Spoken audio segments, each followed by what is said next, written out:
Одог хүртэл нийт бүртгэгдсэн өвчтөн 210 тэг. 4545 хүн одоо хүртэл хийсэн нэг мис Жозеф болсон эмчилгээ 66 504 дэх хоригдол. 1999 онд үүдээ нээж ACT 25 жилийн хава тэмдэглэж буй урт удаан түүх нэр хүндтэй. Энсогийн нуруу үе мөчний төв эмнэлэг.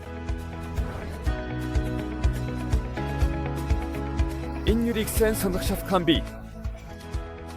Сүүл 21-р зууны эмнэлгийн амжилттай нэртээс хойш олон тооны 21-р зууны эмнэлгүүд үүссэн. Гэхдээ 21-р зууны эмнэлэг нь сүлжээ биш гэдгийг та мэдэх үү? Асар том биетэйч бат бөх хөстэй үргэлж инээмсэглэн хөдөлж явах дуртай амьтан болсон.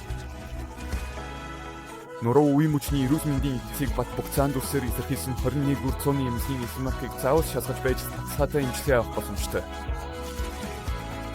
Сүүл 21-р зууны эмнэлгийн нарийн онцлогоо урдан эмчилгээ, тав дахьтай эмнэлгийн үйлчлэгийг хангах тоног төхөөрөмж байгууламжтай бөгөөд мэдрэлийн мис засаж өгдөг. Дүрс онцлогоо мэдээ алдуулалт өвдөс намдаах эмчнэр байн ажиллаж усан салбарын эмчилгээ хийх боломжтой. Урт хугацаанд нэг газарт өвчтнүүдэд явуулж хуримтлуулсан туршлага.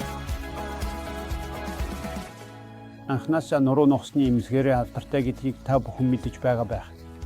30 жилийн турш зөвхөн нуруу нухсны эмчилгээгээр мэрэгшиж мөн үе мөчний эмчилгээгээр үйлчилж ирсэн урт удаан түүхтэй уламжлалтай эмнэлэгдэж хэлж болно. Өвчтний аюул хүр байдал, мис заслын үр дүн, өөрөөр хэлбэл өвчтөн сэтгэл ханамжтай байх мис заслыг санах болгохын хамгийн том онцлог гэж хэлж болно. Эмнэлэгт эвсэн өвчтөн ямар ч сөрөг үр дагаваргүйгээр хүлээж байсан сэтгэл ханамжтайгаар буцаж чадах тийм эмнэлэг юм. Хүлээн зөвшөөрөгдсөн. Хамгийн бага нэвтрхээс эхлээд хүнд хэцүү мис засаж хүртэл нарийн онцлогоонд тус хурсан эмчилгээнд нуруу нугас үе мөчний төв эмнэлэгт итгэхэд хангалттай. Хүмүүсийн зөв нурууны эрүүл мэндийн төлөө мис заслын дараах авчилгаа болсон нуруу нугас үе мөчний өвчнөөс урьдчилан сэргийлэх сургалт хүртэл эмчилгээний хязгаараас давж өвчтнүүдийг анхаардаг сүүл 21-р зууны эмнэлэг. Хамгийн шилдэг эмчилгээний ур чадварт хамгийн өндөр хариуцлагыг нэмснээр цаашид та бүхний найдвартай нуруу нугас үе мөчний хамгаалагч байсаар байх болно.